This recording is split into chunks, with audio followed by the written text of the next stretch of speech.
Bueno, vamos a comenzar con este breve cuestionario que hemos tenido. No es hoy día no es una clase muy compleja que digamos, sino que ha sido bastante sencilla. Cuestionario de la lección número 6, Historia de la Iglesia. Vamos a comenzar con la primera pregunta. Dice, ¿es cierto que para mediados del segundo siglo la mayoría de los cristianos eran gentiles?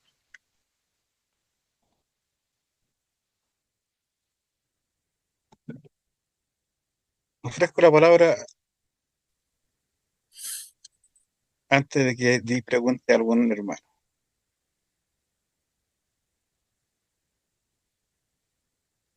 Y hermano, respuesta corta.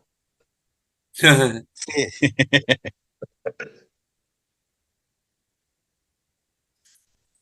Así es. Ya, ahora una un poquito más larga. Dice, para mediados del segundo siglo la situación había cambiado. Ahora la mayoría de los cristianos eran gentiles. Y si bien los más educados leían el Antiguo Testamento en griego, comenzaban a leer otros libros. Las cartas de Pablo se leían en las iglesias caseras y se pasaban de una congregación a otra hasta que llegaron a ser considerados como las Escrituras. Los evangelios, también llamados Memoria de los Apóstoles, eran leídos como escritura junto con los profetas. También se leían otros escritos cristianos como las cartas de Clemente de Roma a los Corintios. Pero sí, la mayoría de los cristianos eran gentiles. Gracias, hermano Alejandro. Bueno, ¿cómo sucedió esto? A ver, ¿algún hermano que me lo quiera explicar? Bueno, la explicación muy simple.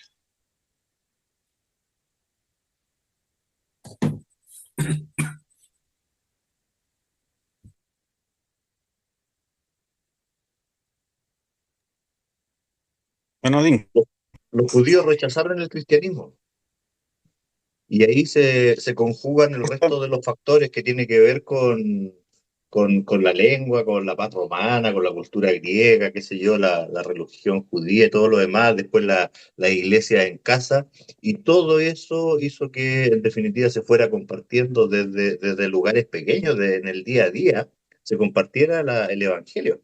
Por lo tanto, el cristianismo se transformó en mayoría durante ya el primer siglo. En realidad, en atención a la pregunta, a mediados del segundo siglo.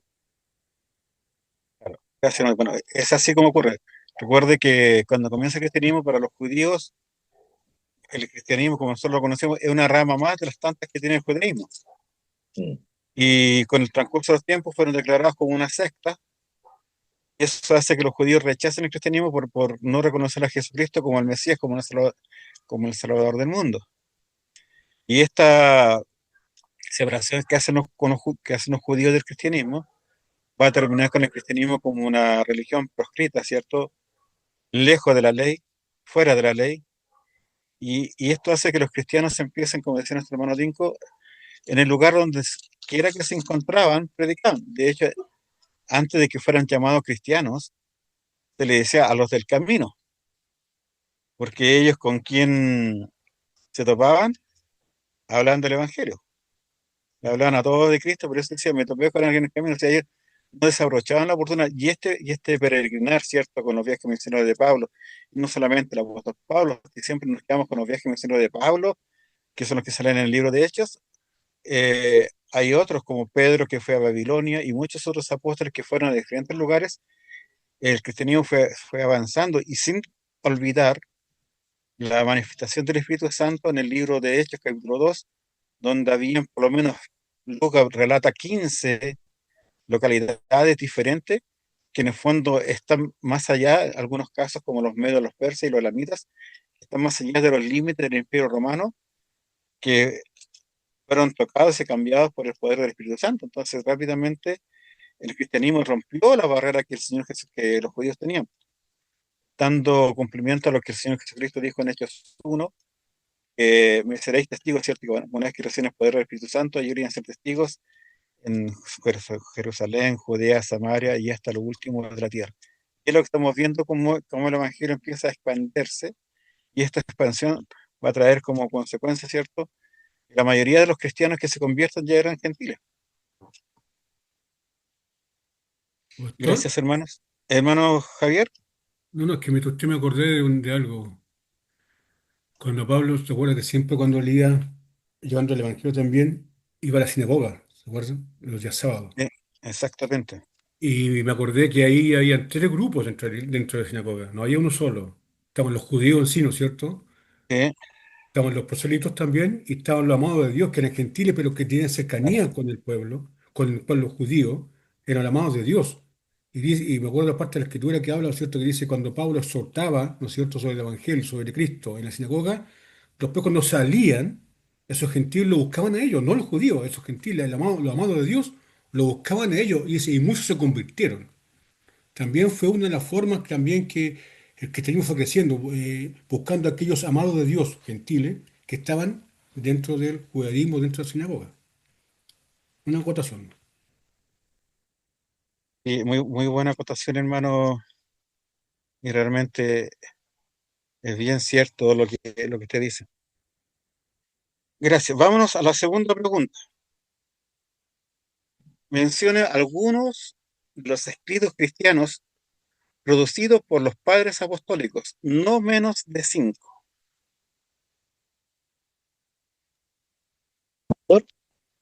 ¿Sí, hermano Giovanni? Doctor, bueno, yo le voy a mencionar los escritos de los padres apostólicos. En la primera carta de Clemente a los Corintios, la epístola de Bernabé, la epístola de Ignacio de Antioquía, el pastor de Hermas, la epístola de Policarpo a los Filipenses, que es el discípulo de Juan, y también la Didache, puede ser uno de esos escritos. Gracias. ¿Alguien más tiene otros escritos aparte de lo que dijo nuestro hermano?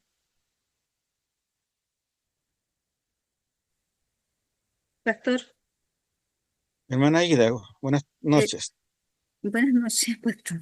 El martirio de Policarpo, la segunda carta de Clemente, las epístolas de Bernabé, además de todas las que dijo el hermano. Claro. La Didache, una de las más conocidas, la primera carta de Clemente. Hay otra epístola que escribieron los Corintios, no se sabe quién es el autor. Están los escritos de Ignacio de Antioquía, la epístola de Bernabé, el La pastor de carta de Hermas, la Policarpo, carta de Dioneto, la carta de Policarpo, ¿cierto? los Hay, filipenses. hay muchos escritos que nosotros desconocemos. Está el martirio de Policarpo también. Sí, Eh, ¿Y cuál es la importancia de estos escritos?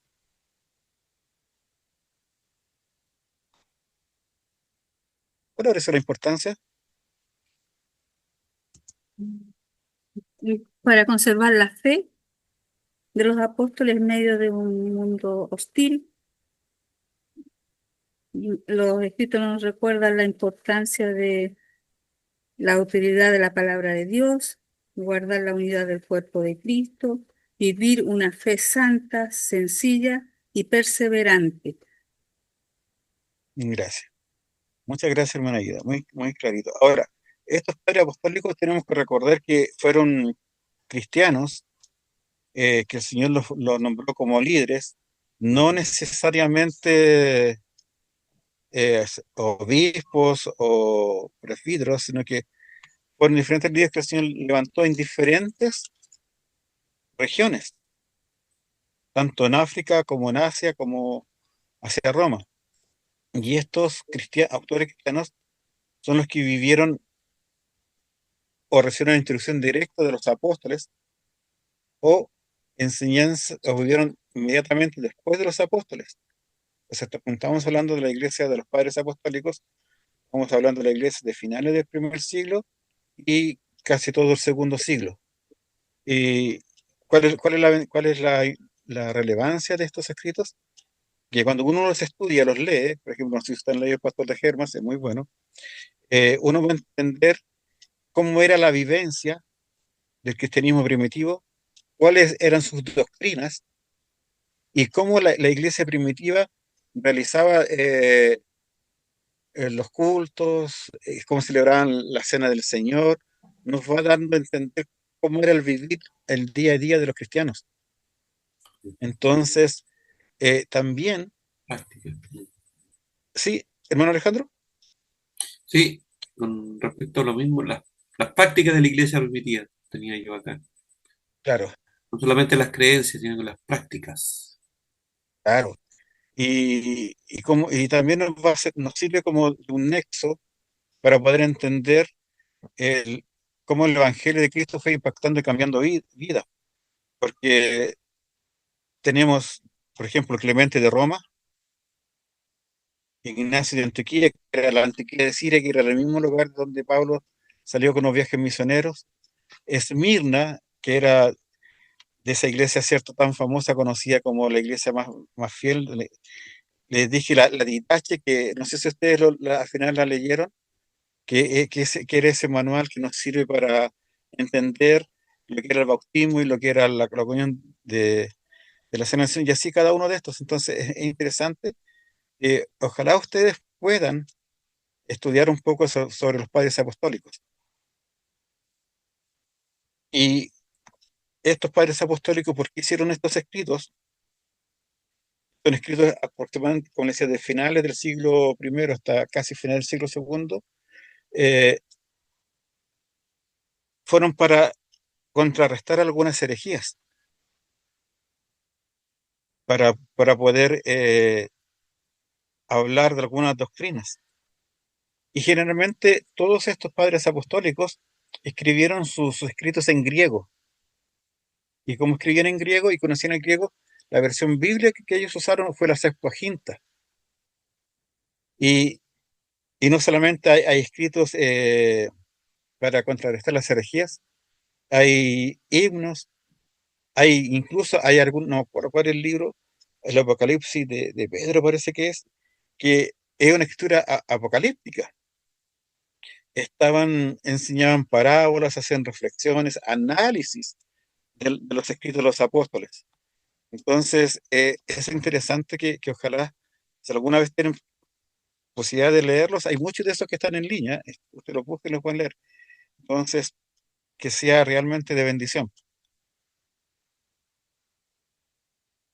Y lo que más muestra esto, como les decía yo, era el amor de estos hermanos y el servicio ferviente a la palabra del Señor.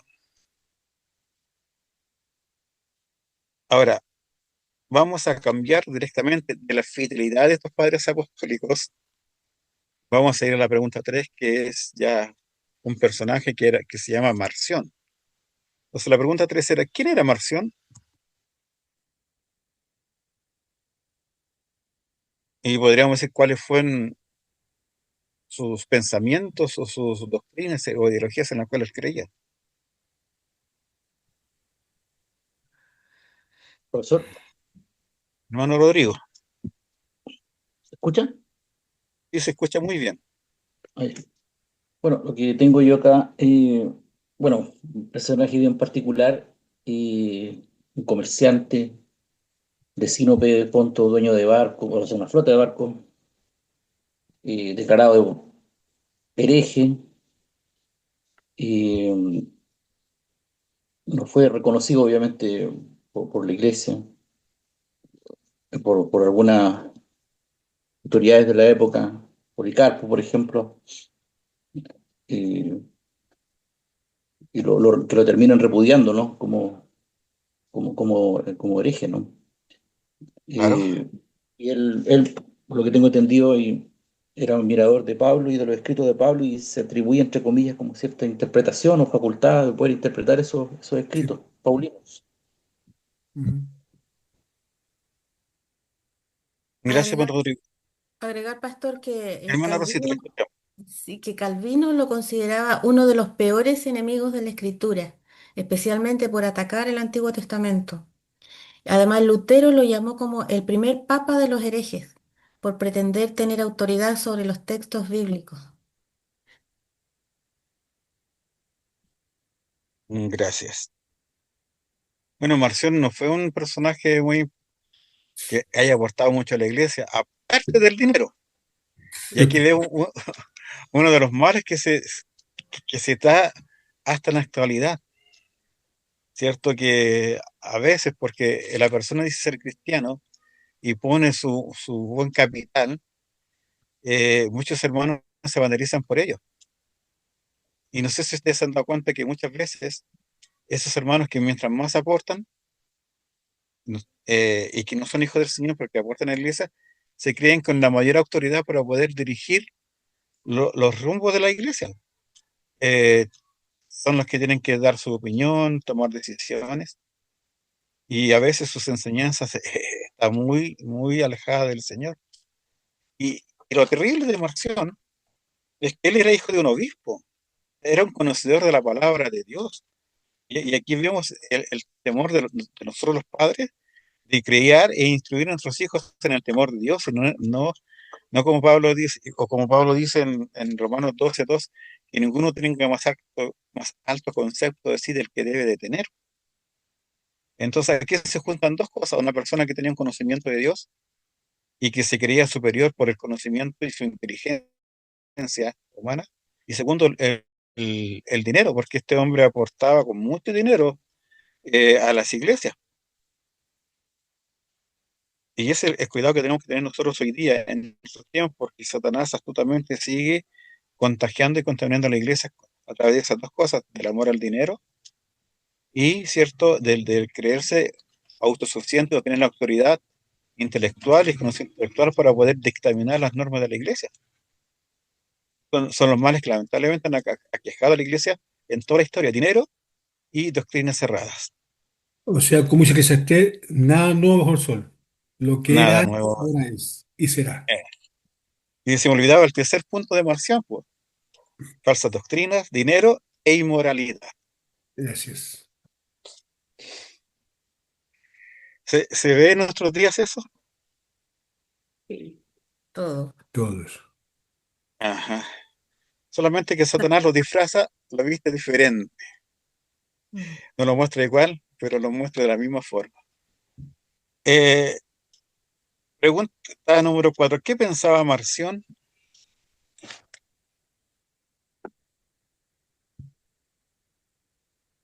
Decía que existían dos dioses. El Dios del Antiguo Testamento se llamaba Demiurgo, justo, severo, creador del mundo, Dios de la ley y del juicio, inferior e imperfecto.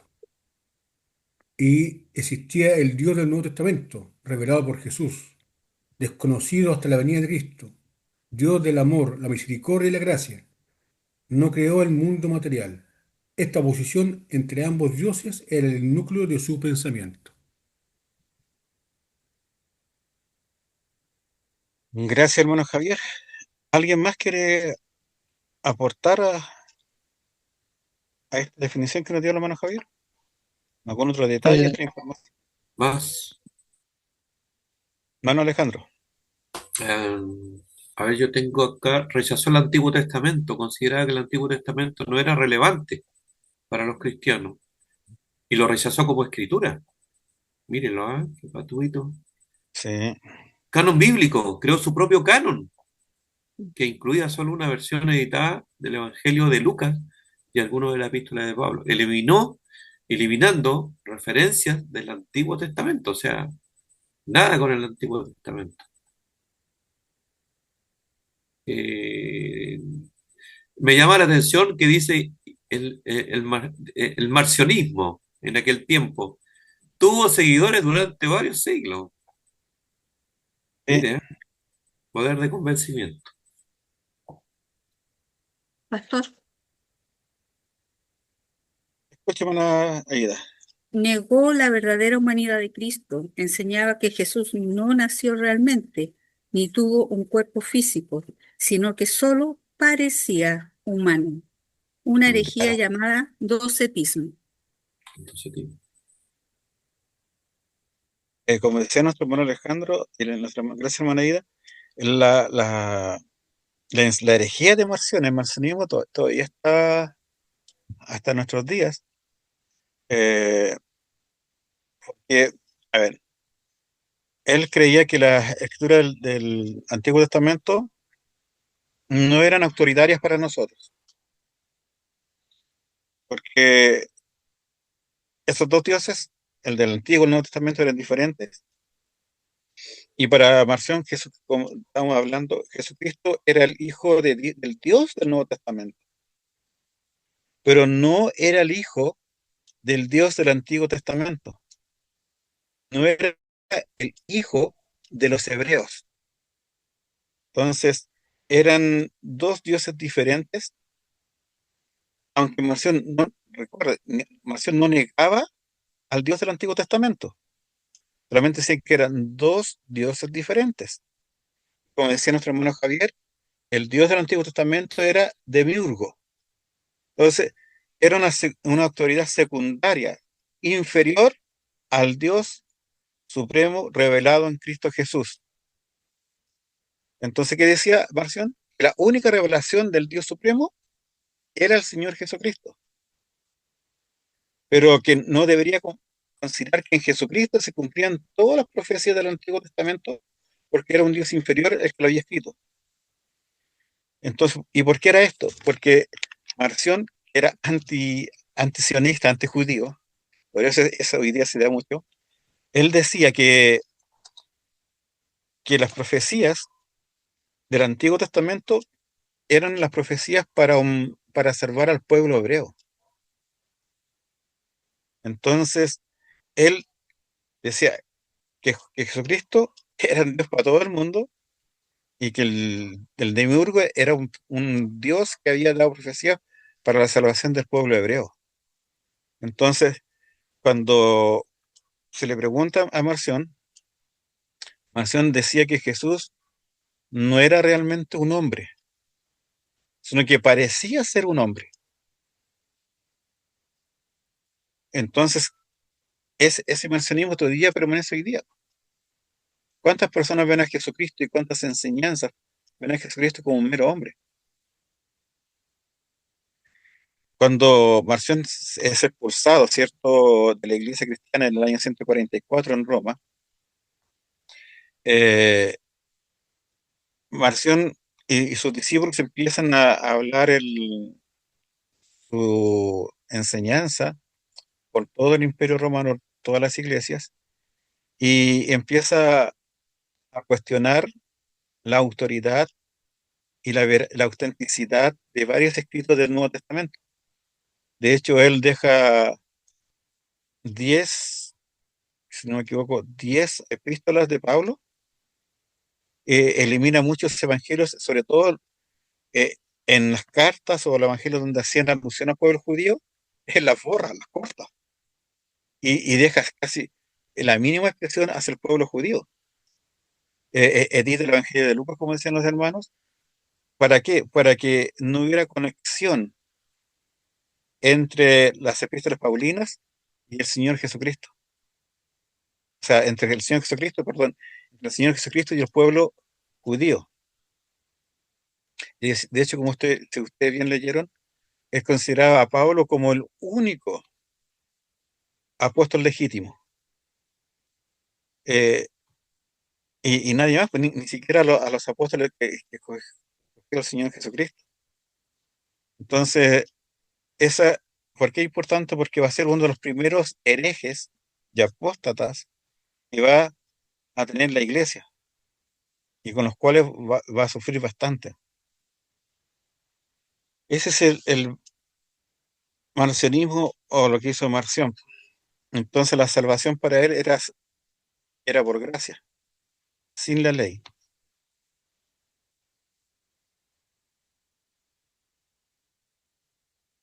Bueno, Resumen, ¿ah? no, no, es que cuando usted hablaba de ese del marcionismo, me acordé que luego otra vez leí sobre un tema de la cuatridimensión también. Me acordé cuando leí el de Demiurgo, que ahora se Eh, habla, ¿cierto? Dicen que Elohim ahora es un Dios superior, que claro, Jehová el Padre, Shaddai la Madre y Elohim es el Hijo.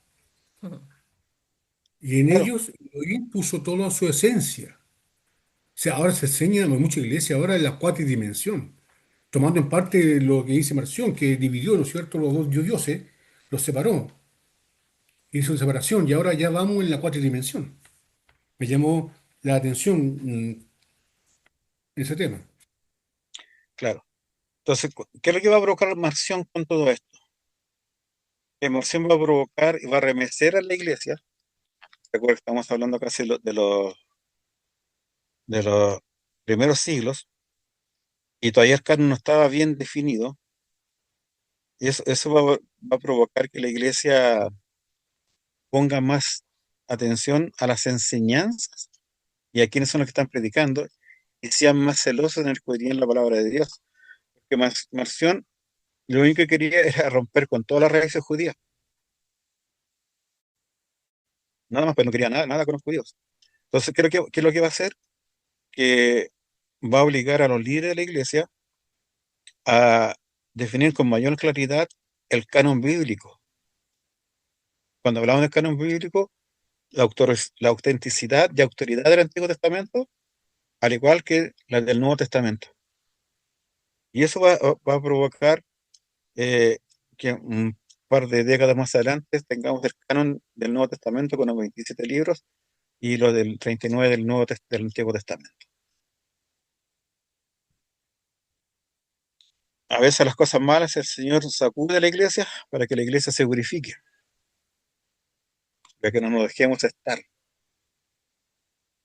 Es lo que ha pasado hoy día, guardando las proporciones, con un evangelio tan light, tan liviano que se está predicando en nuestros días. Hoy día ya no se habla de pecado, no se habla del infierno, no se habla de Satanás, no se da un evangelio duro y rudo como el Señor lo hacía, porque los hermanos se ofenden. Entonces, la iglesia tenemos que volver a predicar de Cristo y de la verdad absoluta de la Biblia.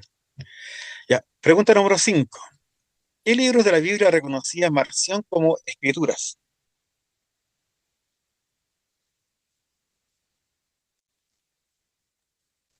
11 libros. ¿Ya? ¿Cuáles serían, hermana Aida? Ya. Eh, los 11 libros son las cartas de Pablo, ¿Ya? Gálatas, Primera de Corintios, Segunda de Corintios, Romanos, Primera de Tesalonicenses, Segunda de Tesalonicenses, Laodicenses, una versión modificada de Efesios, Colosenses, Filipenses y Filemón. Quitó las cartas pastorales, Primera y Segunda de Timoteo, Tito y Hebreos, porque no coincidían con su doctrina. Esa fue la que eliminó, las cartas pastorales. Sí. Lo que rechazó completamente todo el Ujú. Antiguo Testamento, los evangelios de Mateo, Marcos y Juan, Hechos de los Apóstoles, cartas universales, Pedro, Santiago, Juan, Judas y el Apocalipsis. Claro, porque él no veía la autoridad en los apóstoles, solamente lo veía en Pablo. Y como los apóstoles eran judíos y Pablo era ciudadano romano, eh, cuestionó todas las demás. Gracias, hermana Ida. Son 10 apóstoles, ¿cierto? Romanos, primera y segunda Corintios, Gálatas, Efesios, Filipenses, Colosenses, primera y segunda Tesalonicenses y Filimón. Y todas las demás, ¿por qué tenor las excluyó? Porque eran demasiado judías, porque mostraban mucho la ley judía. ¿Alguien más quiere hacer un comentario?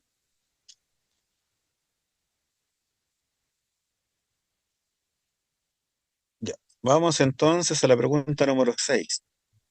Pastor, Hermana Rosita, solo decir que era entero hereje el caballero. horrible. Es que Sí. cuando se creen con dinero y autoridad, les da lo mismo lo que piensa el resto. Ellos tratan de imponer su punto de vista. Recuerde que él, bueno, dentro de las cosas con las cuales Marción presionaba a la iglesia era con los aportes económicos. Ujú. Si no le hacían caso, le restringía el apoyo económico y eso hacía que mucha gente tuviera temor de no ofenderlo. El pastor Hermana Ida, Tertuliano dice de él, Marcio,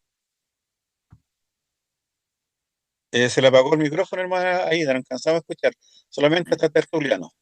sí, dice de él, Marción enseñaba la Biblia no con su pluma, sino con su corta pluma, cortando todo lo que no concuerda con sus propias ideas. Y Ireneo de Lyon dice de él que blasfemó contra Dios porque puso de lado mucho de la enseñanza de Cristo y se colocó por encima de los apóstoles. Un Eso Trump sería cualquiera. sí. Claro. Y lo otro que dijo Policarpo era que él era el primogénito de Satanás. Entonces Policarpo estamos dijo hablando, de él, que era el primogénito de Satanás. claro, todo esto ocurrió en el siglo segundo, o sea, Marción nació en el año 85 y pero su doctrina fue en auge en todo el siglo segundo y comienza el siglo tercero. Por eso la importancia de los padres apostólicos, porque dentro de sus escritos pudieron refutar muchas de las falsas enseñanzas de Marción y del marcionismo. Vamos a pasar entonces a la pregunta número 6, que nos va a mostrar otra tendencia herética y filosófica que estaba muy en boga a final del siglo primero y siglo segundo. ¿Cuáles eran las ideas principales del gnosticismo?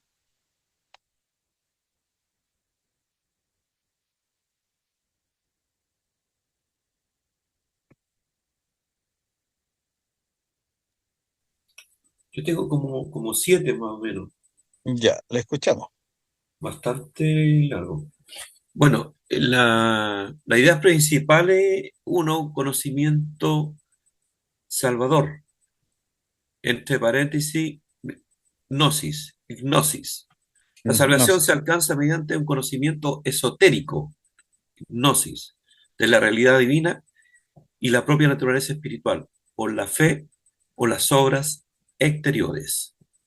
2. El dualismo cosmológico. Existe una división entre un Dios superior y remoto, a veces llamado nostos, el conocedor, y un mundo material que era defectuoso o ilógico. El mundo material suele ser creado por un demiurgo inferior. Número 3, el origen humano. El ser humano contiene una chispa divina o espirituales atrapadas en un cuerpo material.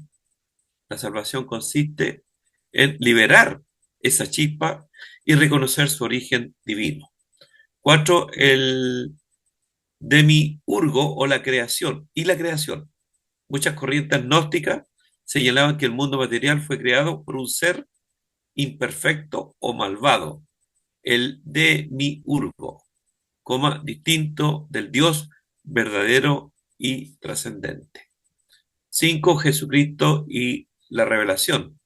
En varios sistemas gnósticos, Jesús es visto como un comunicador del conocimiento secreto que libera a las almas, o como una figura divina que aporta la hipnosis.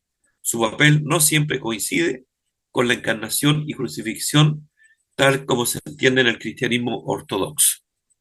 6. Salvación individual y conocimiento interior.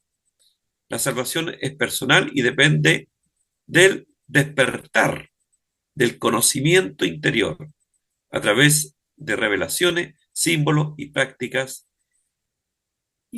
iniciáticas, más que de la fe comunitaria o los sacramentos tradicionales. Y número 7, textos y doctrinas variadas. Existen numerosas corrientes gnósticas, setianos, palentianos, mandeanos, etc.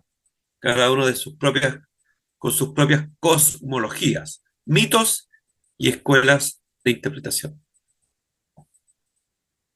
Muchas gracias, hermano Alejandro. Muy completa su respuesta.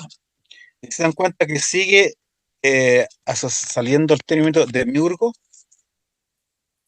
¿Saben lo que es el demiurgo, cierto? ¿O no?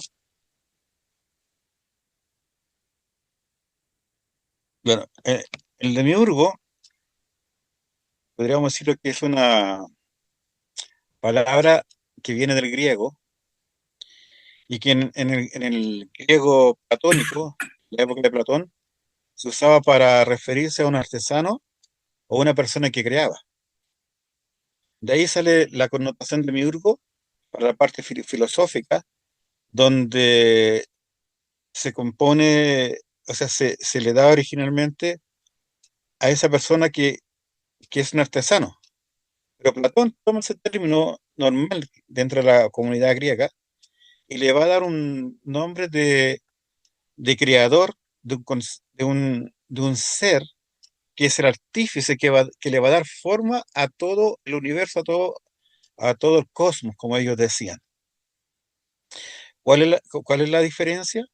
Es que este demiurgo crea cosas a partir de la materia.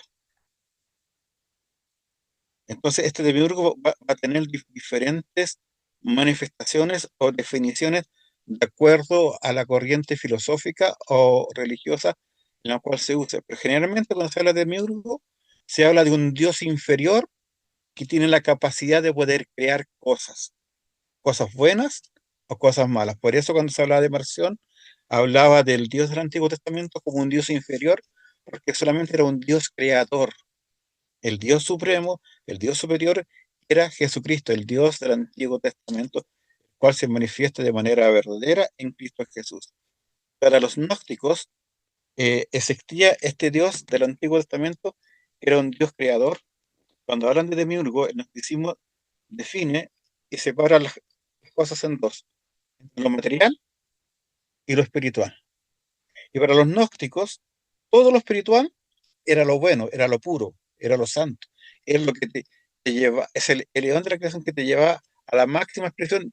En ese sector estaban los seres espirituales, estaba Dios. Y en la parte material estaba todo lo que nosotros vemos, todo lo físico. Y lo material era lo malo, era lo pecaminoso. Entonces, ¿cuál era una de las herejías que afectó el gnosticismo? Era que negaba la deidad del Señor Jesucristo, diciendo que Jesucristo no fue 100% hombre. ¿Y por qué no podía ser hombre? Porque si era hombre y tuviese un cuerpo como el de nosotros, sería algo malo, una mala creación, sería pecaminoso. Por eso el gnosticismo decía que Jesucristo tomaba la forma de hombre, pero nunca fue 100% hombre.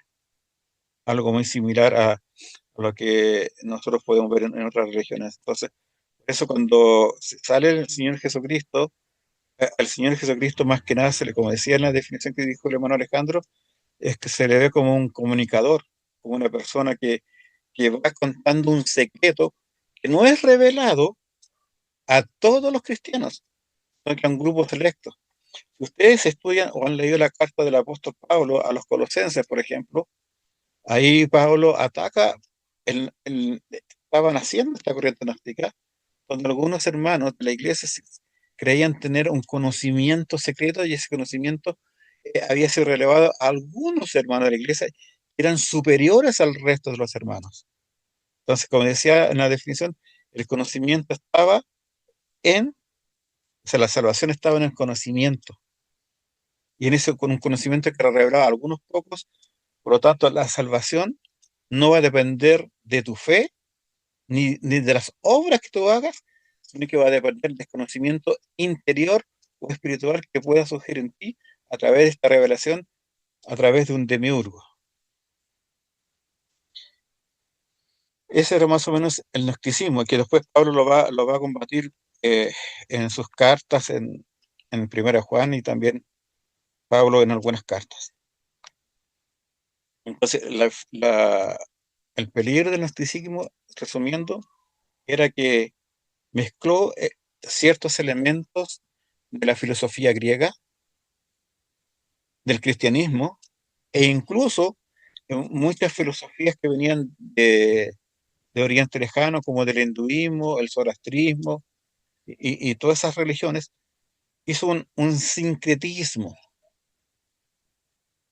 Y hoy día está muy de moda el sincretismo, porque hay movimientos, ¿cierto?, que usan, por ejemplo, ya no se habla mucho de la nueva era, pero la nueva era usó mucho el sincretismo, porque la nueva era sacó del cristianismo, del islamismo, del hinduismo, del budismo, y creó una nueva religión, una nueva forma de interpretar la vida, estos eones o estos dioses superiores, donde se nos habla de la energía y de canalizar la energía y sacar el chakra, el mantra y tantas esas cosas. Lo mismo que ocurrió está ocurriendo en nuestras épocas. ¿Algo más, hermanos, en relación al gnosticismo?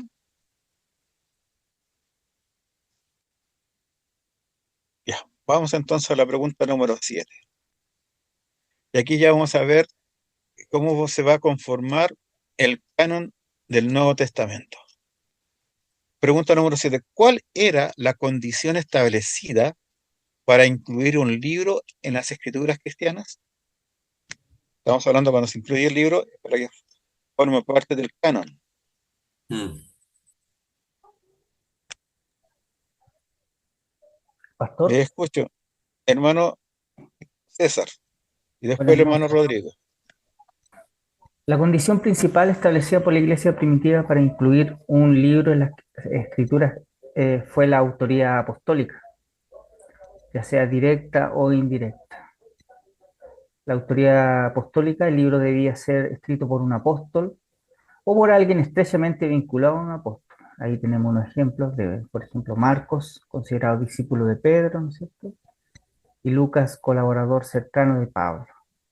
Este criterio buscaba garantizar que los textos reflejaran fielmente la enseñanza de Jesús, transmitida por sus testigos directos.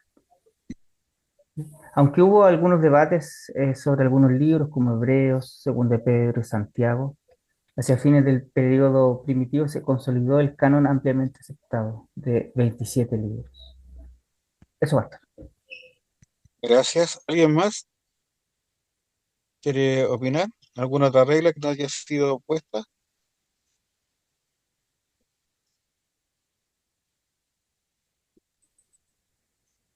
¿No? Em, Podría ser la consistencia teológica y disciplina. Habla de la coherencia con la doctrina y la vida cristiana reconocida en la práctica. Claro, o sea, tendría que tener una ortodoxa, que la ortodoxia sea semejante a los escritos del Señor Jesucristo, o sea, que no hubiera contradicción entre ellos. Entonces, como usted dice, tenía que ser coherente, Claro, tenía que ser coherente con la doctrina cristiana, que es lo que nosotros conocemos como era la regla de fe, donde los cristianos al principio, ¿cierto?, se saludaban y decían, creo en tal cosa, ¿cierto?, quién es Jesús, y lo que más tarde va a tener con el credo apostólico, con las enseñanzas, ¿cierto?, donde Jesucristo era reconocido como el Hijo de Dios, el Salvador del mundo, el bautismo, eh, y también otro criterio creo que no estaba ahí, que es que ese libro, esa carta, haya tenido un uso generalizado en todas las partes o por la mayoría de las iglesias, en diferentes regiones, y que no haya sido cuestionado. Por eso, esas cartas que vimos de los escritos eh, de los padres apostólicos, si bien son escritos que fueron guiados por el Espíritu Santo y son de mucha edificación, no llegaron a formar parte del canon porque en algunos lugares eran cuestionados. E incluso hay muchos escritos de la época de los apóstoles que supuestamente fueron escritos por los apóstoles, fueron rechazados porque al final se descubrió que eran epígrafes o eran pseudo, tomaron el nombre de tal apóstol para llegar a escribir. Fue un trabajo que demoró su buena cantidad de años. Eh, Estamos hablando que esto duró desde el año del primer siglo hasta el siglo cuarto, estamos hablando hasta el año 300 y fracción. Ahí recién ya se consolidó el canon como era. Y si ustedes cuando leyeron el manual, decía en 2 Pedro 3:17, eh, ahí ya se estaban eh, reconociendo, por ejemplo, los escritos de Pablo. Pedro, cuando escribe, les dice, eh, ¿dónde está? Y tened entendido la paciencia de nuestros señores para salvación, como también nuestro amado hermano Pablo, según la sabiduría que le ha sido dado, o sea, escrito casi en todas sus epístolas, hablando en ellas de estas cosas, entre las cuales hay algunas difíciles de entender, las cuales los indoctos e inconstantes tuercen, como también las otras escrituras para su propia perdición. Entonces, ya estamos viendo que en los tiempos del apóstol Pedro, las cartas de Pedro y las cartas de Pablo ya estaban siendo aceptadas y reconocidas como escritos inspirados y guiados por el Espíritu Santo. Debido a eso, se va a escoger este patrón o esta regla para que la iglesia pudiese determinar qué escritos pertenecían o qué escritos no deberían pertenecer al canon. Y como, no sé si ustedes leyeron, hay, hay muchos escritos que en un momento fueron cuestionados. La segunda y tercera carta de Juan, la segunda carta de Pedro, el libro de Hebreos, el libro de Apocalipsis entraba y salía, al igual que el libro de Hebreos, por no estar implícito, o sea, explícito quién fue el autor. Entonces, en algunas regiones, algunos libros eran aceptados y en otros esos libros eran rechazados. Y la iglesia demoró una buena cantidad de años en conformar el canon, no fue una cosa de un día para otro, ya estos son los escritos. ¿Alguien Pues, más? Pastor, Hermano Javier. yo podría agregar a lo que todo que también se pedía antigüedad y origen apostólico, o sea, antigüedad, el libro debía proceder del tiempo apostólico, o sea, del siglo I. Sí, también, la antigüedad también tenía que ser forma parte de eso. Y la inspiración y edificación espiritual. Se valoraba si el escrito mostraba evidencia interna de inspiración del Espíritu Santo, su poder para edificar, su autoridad espiritual y su armonía con la revelación divina total. Por eso los libros que expresaban claramente la acción del Espíritu Santo son como los Evangelios y las cartas paulinas. Eran reconocidos, como usted decía, como inspirados. Son dos puntos también que se podrían agregar a todo lo que se han dicho. Claro. Y como digo, una cosa fue que las iglesias lograsen ponerse de acuerdo en aceptar esto. Como decían, tenía que ser escrito por algún apóstol o un cercano de un apóstol. Tenía que el escrito ser coherente con la doctrina cristiana, como decía nuestro hermano Alejandro. Tenía que tener un uso generalizado y aceptado en las diferentes regiones donde el cristianismo estaba. Tenía que tener la antigüedad, ¿cierto?, que fuera del primer siglo y no posterior a esa fecha. Y fíjense que todo ese proceso terminó en el siglo III y recién en el sínodo de Hipona, el sínodo de Hipona fue en el año 390, casi al final, ahí se reconocieron los 27 libros y fue ratificado después en otro sínodo, que es en el sínodo de Cartago. No es que se fue en el año 397. O sea, miren todo el proceso. Los primeros escritos son los años 40, más o menos, hasta que son las primeras cartas que fueron aceptadas. Y recién en el año 393, creo, y 397, son reconocidas por la Iglesia en forma oficial como el canon del Nuevo Testamento. Fue un proceso largo. Vamos a la pregunta número 8 entonces. Dice, ¿es cierto que hacia fines de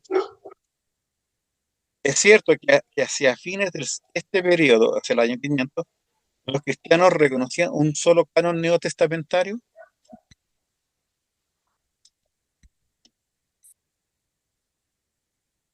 Estamos hablando del siglo sexto.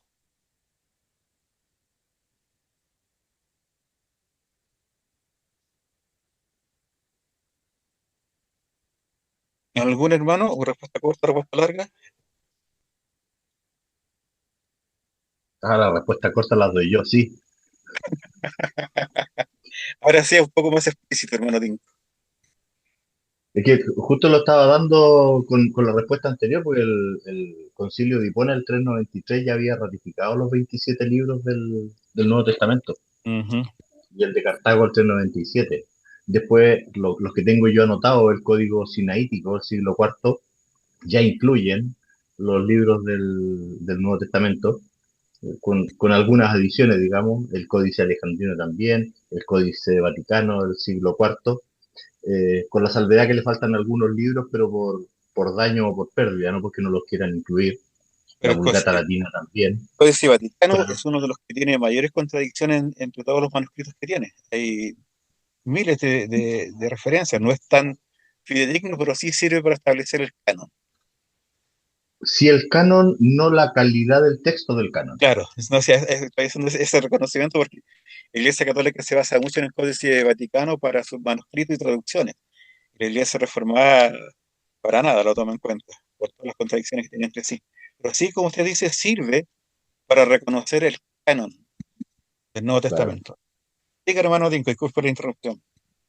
No, hasta ahí no. Bueno, y lo que mencionaba el autor también, que fue interesante encontrar esta piedra del año 781, la estela nestoriana, Sí, que documenta lo que había sucedido el año 635, cuando llega la religión de la luz a China, y ya dice explícitamente escrito que las escrituras han quedado establecidas en 27 libros, cuando llegan a China el año 635. Y eso queda en la estela nestoriana. Así que bueno, eh, eh, la respuesta corta es sí, y hay muchos argumentos que lo avalan. gracias, hermano Dinko. ¿Algún otro hermano que desea aportar? Ya nos vamos con la pregunta número 9. ¿Qué cuatro influencias ejerció el gnosticismo sobre el cristianismo? ¿Pastor? Hermano Giovanni, Sí. Bueno, el primer punto estimuló a la Iglesia a definir el canon del Nuevo Testamento. El segundo promovió el desarrollo de credos y confesiones de fe para distinguir la verdad de la herejía. El tercero contribuyó al surgimiento de la autoridad episcopal, particularmente la del obispo de Roma. Y el cuarto que favoreció el ascetismo y el monaquismo, al promover la idea de que el cuerpo y la materia eran malos. Eso puse yo. gracias. ¿Hay otros hermanos que tengan algunas, alguna otra influencia del gnosticismo en el cristianismo? Aparte de las que mencionó nuestro hermano Giovanni. Yo tengo también, además de las que tiene el hermano Giovanni, dio origen a la teología apologética y estimuló la definición de la doctrina cristiana. Gracias. Entonces, aquí podemos ver un cumplimiento de Romanos 8:28, que los que aman a Dios todas las cosas les ayudan a bien, y ese bien es para hacer todo, para conformar el plan de Dios en la iglesia y de expansión de su evangelio. No es para un bien personal, es que para un bien para la obra de Dios, para la iglesia. Es interesante cómo el Señor muchas veces permite, y lo podemos ver a través de toda la historia, incluso de nuestras vidas, que haya momentos de incertidumbre, que hay momentos de que prestemos atención quizás a ideas que no son cristianas y que a veces nos hacen, si no estamos firmemente asidos del Señor, nos hacen cuestionar el cristianismo o nos hacen cuestionar nuestra fe. Y aquí lleva eso a que si somos hijos del Señor nos va a hacer como era la iglesia de Berea, y hay que meterse a la escritura y ver si realmente lo que está enseñando es conforme a lo que la escritura dice. Todos estos movimientos heréticos, el marcionismo, el donatismo, gnosticismo y muchas que vamos a ir viendo a través de la historia, estremecieron a la iglesia y cada vez la iglesia fue sacando más y más escritos para combatir la herejía y se fue dando estas doctrinas que tenemos hasta el día de hoy. Que lo vemos al final, las últimas doctrinas que tenemos fuertes fueron las de la Reforma, porque ya la Iglesia Católica había perdido el rumbo y después lo podemos ver ahora en el siglo XX con la alta crítica, ¿cierto? Y todo el movimiento modernista, ¿cierto? Con Barth, Tillich, Bullmann, que negaron muchos de los escritos y la Iglesia protestante sacó unos escritos donde nosotros rechazamos muchas de esas enseñanzas. Entonces, esto es algo que constantemente Satanás va a ir moviendo sectas y falsas enseñanzas para pervertir el evangelio verdadero. Y es ahí donde nosotros tenemos que estar atentos como los padres apostólicos o como todos los hombres que llegaron a establecer un canon, a estudiar, a fijarse cómo tiene que ser y entender que en el evangelio y en las doctrinas no hay una única doctrina que diga 100%, nosotros tenemos el 100% de la verdad, como algunas iglesias hacen autorreferencia de que son la única iglesia viva y verdadera y que todos los que están fuera de esa iglesia son herejes o son sectas. Tenemos que entender que hay una diversidad, hay un pluralismo, como decía, hay un pluralismo cristiano, como lo hay en nuestros días, bautistas, pentecostales, presbiterianos, ¿cierto? Anglicanos, pero no podríamos una denominación diferente, no somos hijos del Señor. Y lo que pasaba en ese entonces era que se trataba de mantener la hegemonía, la unidad de la iglesia. Entonces, con el gnosticismo y con todas estas herejías, la iglesia va a empezar a darse a un pluralismo, en un buen sentido de la palabra, ¿cierto? Que, que va a hacer que la gente empiece a buscar, bueno, ¿qué es la Trinidad, por ejemplo? ¿O cómo se logra la salvación?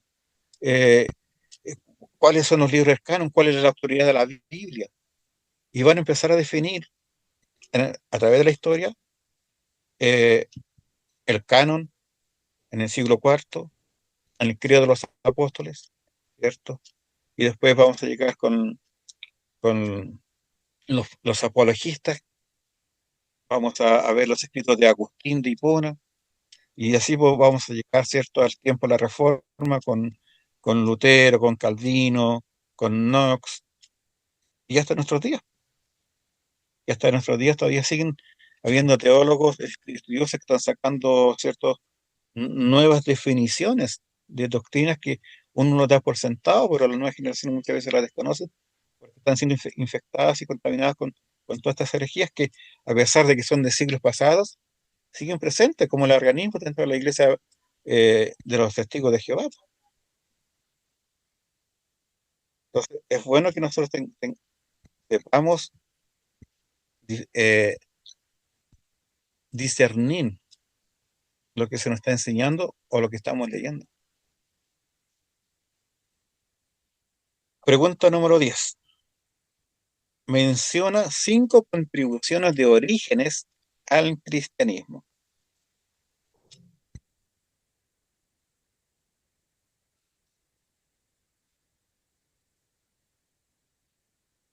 Solamente las vamos a mencionar. 5.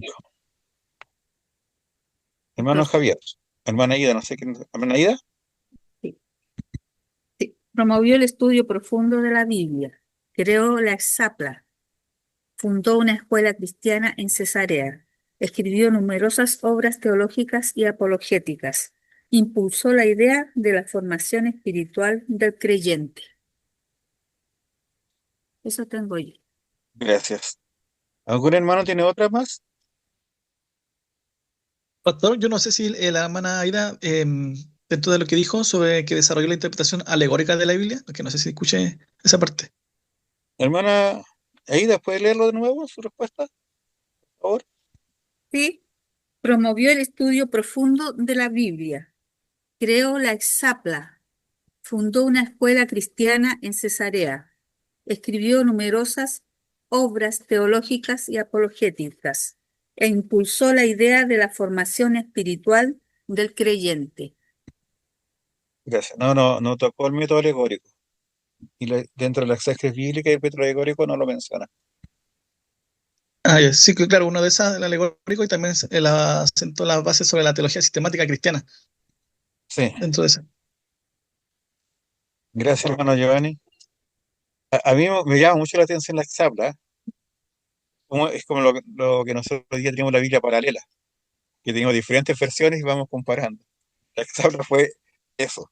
Y tiene que ser un trabajo, pero tremendo, para tener 4 versiones en esa época. Muy bien, vamos a la pregunta número 11. ¿Cuál fue la influencia del montanismo sobre el cristianismo? Recuerden que el montanismo es otra de las herejías que sale en el siglo segundo, con Montano.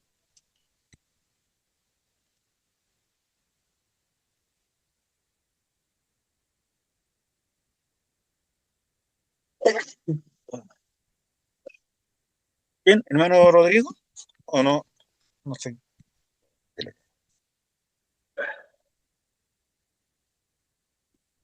¿Alguien quiere responder la pregunta número 11?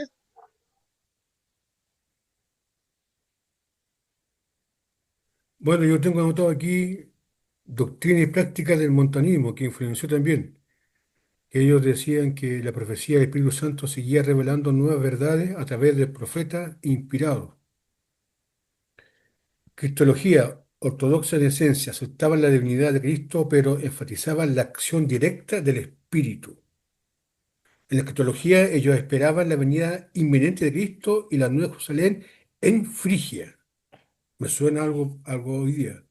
En lo moral y disciplina, muy estricta, ayunos frecuentes, prohibición de segundas nupcias, rechazo del perdón para ciertos pecados graves. Y la influencia también en el cristianismo fue que reavivaron la conciencia del Espíritu Santo como poder activo en la iglesia. Su existencia en la profecía, las visiones y la inspiración llevó a reflexionar sobre la vigencia de los carismas. Siglos después, movimientos como el pentecostalismo retomaron esta idea del montanismo.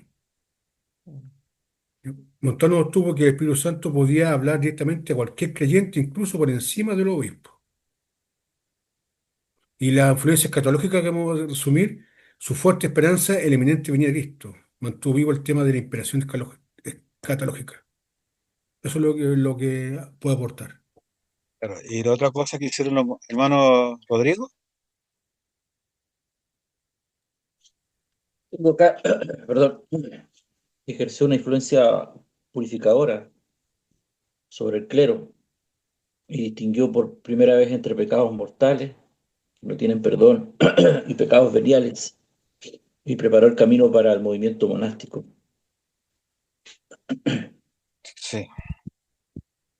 O sea, nosotros nos vemos la influencia de las enseñanzas y el modo de vida de Montano, a pesar de que fue algo del siglo segundo, sigue muy vigente en la actualidad. La Iglesia Católica todavía tiene esa doctrina de los pecados veniales y los pecados capitales. Vemos el ascetismo, vemos el apartarse, eh, el énfasis o el sobreénfasis en los dones carismáticos, especialmente el don de profecía. Y ellos al considerarse especiales y declarar que el Espíritu Santo seguía revelándose a través de ellos y revelando nuevas profecías, es algo que hoy día sigue muy de boca en el carismatismo, no quizás con tanto pasión como en Montano, donde Montano llegó ¿cómo se llama? Ay, a desafiar a los obispos, a las autoridades eclesiásticas, diciendo que él tenía mayor autoridad que ellos, porque él recibió una revelación directa del Espíritu Santo. Por lo tanto, todo lo que él decía era superior a todo lo que los obispos podían tener, autoridades eclesiásticas podían decidir o enseñar. Y eso está muy en boca hoy día, porque todavía sigue en boca si son cesacionistas o continuistas. O sea, si la revelación de Dios terminó con el Apocalipsis, o Dios se sigue revelando, como enseñan los carismáticos. Montano lo definió y sigue hoy día, porque hay lamentablemente muchas iglesias que dicen ser cristianas, que dicen que Dios se sigue revelando y siguen habiendo nuevas profecías. Y eso ha dado pie a los mormones, a los adventistas, a los testigos de Jehová, al movimiento carismático dentro de la Iglesia Católica, al movimiento neopentecostal o pentecostal en nuestros días. Entonces esa herejía persevera y persiste hasta nosotros, en la parte triste.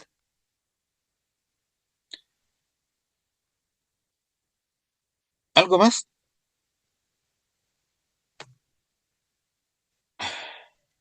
Una de las cosas valorables de los montanistas es que ellos no huían de la persecución ni del sufrimiento. Ellos morían por su fe. No renegaban nunca de su Señor ni ninguna de esas cosas. Ellos preferían morir que renegar. Vamos a la última pregunta de la noche. Número 12. Menciona los factores que contribuyeron a la supremacía del obispo de Roma,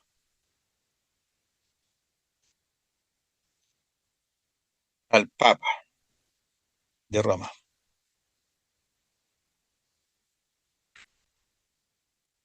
Les escucho, mis hermanos.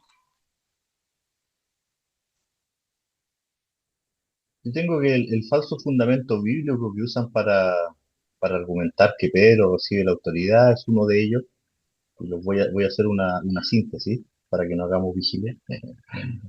Eh, el otro es el argumento de la sucesión apostólica, que los llevó a concluir que Pedro era la autoridad suprema. Ese es el otro factor que contribuyó. Que hayan atribuido el martirio de Pedro y de Pablo en Roma, que hayan sido perseguidos en Roma y los mártires hayan sido venerados ahí mismo también lleva a darle un cierto prestigio a Roma. Además que la cantidad de población, el gran número de cristianos que había en Roma también contribuye a exaltar ¿cómo se llama? A Roma como capital y como centro neurálgico. Después que se traslada la capital del imperio en los tiempos de Constantinopla, Roma queda como símbolo de poder exclusivo en el área occidental, y eso también lo ayuda. El tema de idioma, donde, donde el latín ya pasa a ser usado más que el griego en esa zona. La ubicación estratégica, porque de las 5 sedes, solo Roma estaba en la mitad del occidental del imperio, así que ejerció autoridad, pero sin tener ninguna competencia. Eh, ¿Qué más tengo por aquí? Bueno, las invasiones bárbaras. Después de las invasiones, la Iglesia de Roma quedó como único representante, pues las otras 4 prácticamente desaparecieron. Y la conquista del Islam, que fue la invasión árabe, hicieron perder a todos los otros territorios, Antioquía, Jerusalén y Alejandría, quedaron bajo dominio islámico. Y Roma sigue quedando como una autoridad sin contraparte. Todos esos factores, desde mi perspectiva, y lo que menciona el autor, son lo que hacen que el obispo de Roma quede como único y hasta el día de hoy sea el referente del cristianismo, entre comillas. Gracias, muchas gracias. ¿Alguien más quiere complementar un poquito esto? Bueno, quizás también agregar, para complementar lo que dice nuestro hermano Dinko, es la interpretación que hacen de Mateo y también de Juan y de Lucas, sobre todo cuando Jesús le dice, tú eres Pedro, y sobre esta roca edificaré mi iglesia, y tiene que ver con una sucesión apostólica. O sea, como Pedro fue martirizado y muerto en Roma, que fue el primer papa, la iglesia ya establecida ahí en Roma, y de ahí viene, ¿cierto?, esta sucesión. Entonces, con ese versículo sobre esta roca edificaré mi iglesia, la iglesia católica justifica la primacía de Pedro por todos los demás apóstoles. Como ellos creen en la sucesión apostólica, se autoproclaman como la iglesia que sigue la línea de sucesión hasta nuestros días. Eh, También tenemos que ver que con el Imperio Romano y con la caída del Imperio Romano de Occidente a manos de los bárbaros, ¿cierto? De los... Ay, ay, se me fue el nombre. De los godos. El Papa, como el emperador estaba en Constantinopla, con Constantino y todos los demás quedaron allá, y los godos, los visigodos, todos van a invadir Roma, es el Papa el que sale a defender Roma. Y en un primer intento, sin que haya una guerra, una batalla, el Papa convence al rey de los visigodos que se vaya. Como estos eran arrianos, eh, evita que la ciudad de Roma sea masacrada. Entonces ahí en la iglesia occidente, que era la única obispo que había, la relevancia del Papa toma un lugar pero preponderante y predominante sobre todas las demás iglesias. Y era el único obispo, como decía bien Nico, el único obispo de Occidente. Y como estaba en Pastor, Roma, la capital del Imperio Romano, tenía más importancia que un obispo altero, hermano, que el obispo de Alejandría, que Alejandría ya había sucumbido, Jerusalén ya no tenía la preponderancia, y Antioquía también había sido ya conquistada, y ya solamente la rivalidad entre Roma y Constantinopla. Hermano Giovanni. sí, pastor, sobre eso, por lo que estuve también leyendo, ¿cuándo se da? Porque también estuve leyendo la historia de que la Constantinopla es como, va a ser considerada como la nueva Roma, no sé, por Constantino o por Constancio, Sí, y Roma queda como, no, o sea, no es que quede como delegado, pero como que la Constantinopla queda como una segunda autoridad, o no sé, más o menos. Constantinopla queda como capital del Imperio Romano, y Roma queda como la ciudad más importante donde tuvieron los antiguos Césares nomás.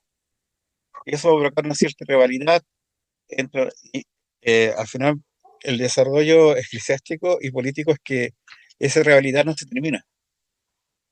Y va a terminar con el quiebre de la iglesia, donde va a surgir la iglesia católica romana y la iglesia ortodoxa, católica ortodoxa, donde los dos obispos se autoproclaman como papas, el Papa de Occidente y el Papa de Oriente.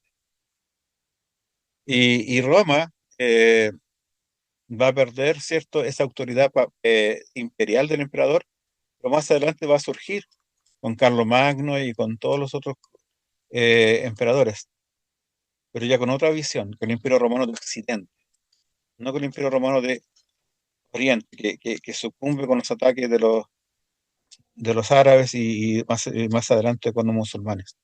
Y eso determina finalmente una nueva visión, porque recuerden que la caída del Imperio Romano en el siglo V termina con la hegemonía de los dos imperios. Y ahí la única autoridad que queda es la autoridad del obispo de Roma o el mal llamado Papa de Roma, Papa de la Iglesia Occidente. Y ahí la Iglesia Occidente se desarrolla mucho más que la Iglesia ortodoxa, porque la Iglesia Occidente empieza a evangelizar a los godos, empieza a evangelizar a los francos, a los germánicos e incluso a los vikingos, y llegan con el Evangelio hasta Gran Bretaña. Y ahí va a tener mucha influencia el Papa, porque el Papa llega en un momento a ser la máxima autoridad porque él quitaba y ponía reyes, nombraba emperadores. Entonces el Papa va a tener un control absoluto en todo Occidente. Y eso va a ayudar a que el Papa tenga la supremacía sobre todas las demás ciudades. Es un desarrollo que se va dando desde que Constantino declara al catolicismo, o sea, al cristianismo como una religión legal, y después ya, ¿cierto? Cuando se declara la religión oficial, ya ahí se empiezan a confundir los roles. Y de hecho la Iglesia de Roma va a tomar mucha de ay, ¿cómo se llama esto? De la pompa de cuando, por ejemplo, un emperador era entronizado, un rey era puesto. eh, Toda esa forma como se investiga un rey es lo que hace la Iglesia Católica cuando invita a un papa. Copia lo de los emperadores, lo trae a la Iglesia.